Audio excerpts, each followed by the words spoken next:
Live from downtown Vancouver at the Vancouver Film School campus, it's time for EP Live. Hey, welcome to EPN. My name is Victor Lucas, and we bring you the latest in everything cool. And it does feel like it's every single day because we were streaming on the weekend. And thank you to all of those that came down and joined us for our EP Live for Extra Life special. And thanks again to Matt Levitan and the folks at Extra Life and the folks at BC Children's Hospital for working with us to put on a great event. It was a really, really nice day. And Microsoft, the Microsoft Store, and our guests.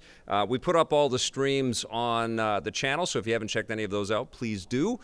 We've got a fun show to get to for today, but what we're doing is something a little bit different. We didn't bring a guest in for today because Blake and I are on the road for the next little while. We leave on Wednesday, and what we thought is let's get a bunch of these reviews that have been circulating wrapped up today. So we've got a lot of review content, a lot of deep dives into some stuff that I've been playing and watching, and it's all sort of moving us towards the end of the year wrap-up stuff. We're going to do some buyer's guides, and we're going to do the Road to the Rocket and Ray Gun Awards and the Rocket and Ray Gun Awards, and we're also going to do something really cool and honor some of the incredible work of the last decade, because this is the last year in this decade, and there's been a lot of big changes in video games, as we know.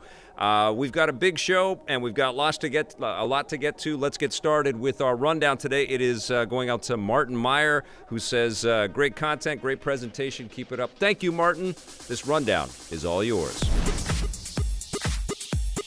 Nintendo has another Smash success on their hands. Super Smash Bros. Ultimate has officially become the best-selling fighting game ever.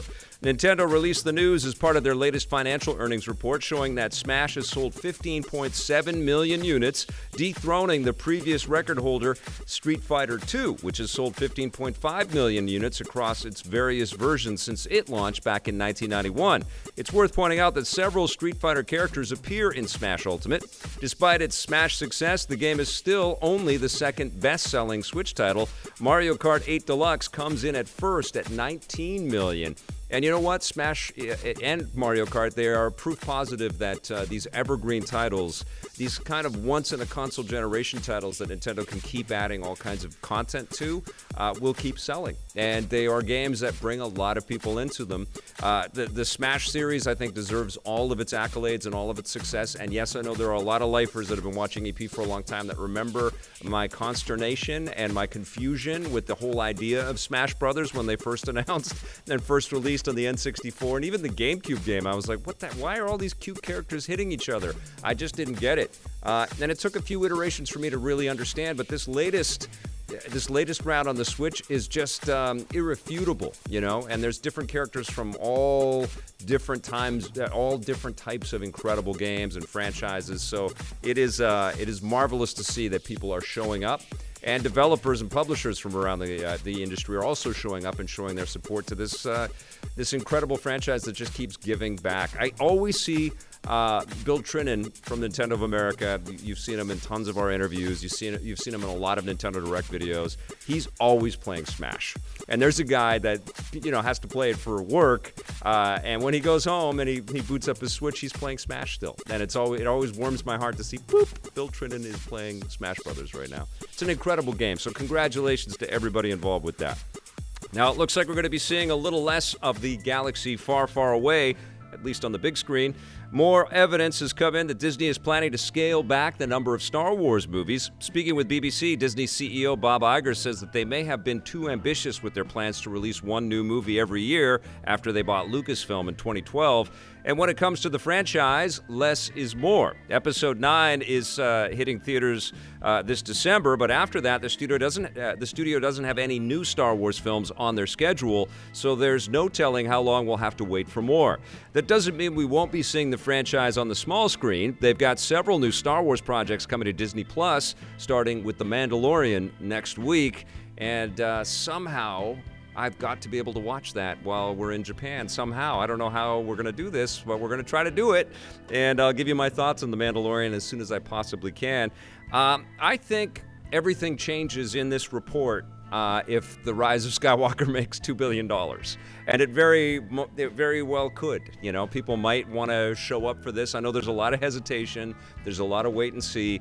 J.J. Abrams may pull off an incredible feat with this film.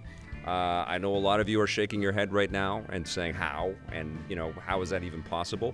But if they do that, then you can count on Disney and Lucasfilm changing their tune on this, and also the likelihood that lots of other people or JJ himself or somebody will come and sort of take the reins on more Star Wars features in a bigger way. My prediction is that The Mandalorian and the stuff that's happening on Disney Plus is the priority right now.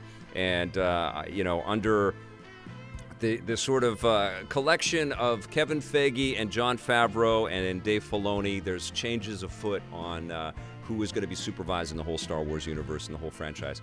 Not to dismiss Kathleen Kennedy or her contributions to the world, but it has been unbelievably calamitous and contentious, and it's made us cantankerous. And I think that we need to start to just love Star Wars again. Yeah? Yes? Yes! We need to start loving Star Wars again. And Star Wars isn't the only big science fiction franchise that might want to take a big break. The new Terminator movie, Dark Fate, had a disappointing opening weekend, to say the least, only earning $20 million in North America and just over $100 million overseas. This is well below industry expectations for such a big-budget movie. And all told, analysts are now predicting that the film could lose anywhere between $100 million and $130 million. This makes Dark Fate the fourth Terminator movie in a row to underperform at the box office, with the last successful entry, Terminator 2, landing almost 30 years ago. No word on what might happen next, but there's no fate but what we make. Now, I like this movie. Our review is up on Film Fury, and we aired it on Friday. Did you see it, Jason? Jason saw it. What'd you think? Yeah, it's a good movie. It's a good action movie. It certainly challenges a lot of what we had come to expect out of the story coming out of Terminator 2.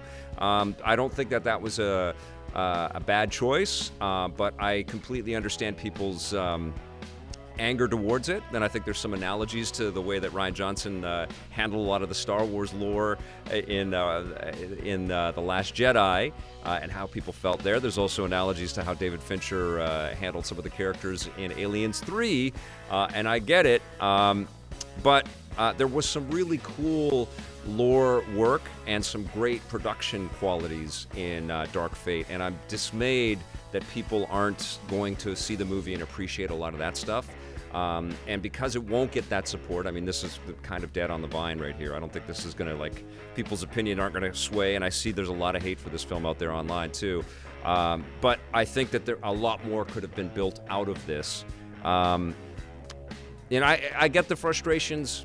We certainly called it out in our review that there was a lot of safe choices. There were a lot of safe choices in Dark Fate, a lot of trying to remake previous Terminator vibes and Terminator movies, which I think was ill-conceived. It should have been better.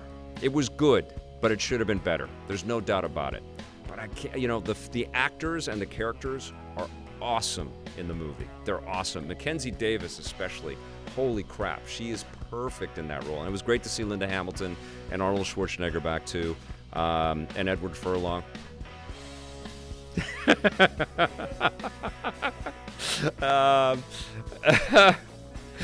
Let's move on. The one big Hollywood juggernaut that isn't slowing down and just keeps getting bigger and bigger is Marvel. Disney and Marvel Studios are officially moving forward with a third AntMan movie. Hurrah! Writer-director Peyton Reed is slated to return alongside stars Paul Rudd, Evangeline Lilly, and Michael Douglas. No release date has been set, but speaking with Collider, Douglas says that he expects filming to begin in early 2021, which means we'll likely be seeing the film in summer 2022. As always, Marvel currently has loads of other new movies in development, including Black Panther 2, Black Widow, the new Thor, and The Eternals, just to name a few. And I am super psyched about a new Ant-Man film. I didn't love the first one, but I came to love it on repeat viewings, and I thought there was a lot of great work in Ant-Man 2. There's certainly a smaller scale superhero film than the other Marvel titles. And honestly, like if you're programming Disney Plus and you're thinking of the heroes that would make great shows, Ant-Man just sort of screams out. Like, that would be great to just stay with these characters in San Francisco and visit them over 6 episodes and make kind of like a mini series. And that's kind of what these shows are, right? They're like long movies. They're $15 million to $20 million, $25 million episodes. They're massive budgets. That's what they're doing with the Winter Soldier and the Falcon movie, and the Scarlet Witch and Vision film. What's it called? Oh, the shows. Yeah, I mean, there's so much, confusion around the production quality and all that stuff, and it's deliberate. They want it to be at the same level as the theatrical experience. I think Ant-Man will be perfect for that.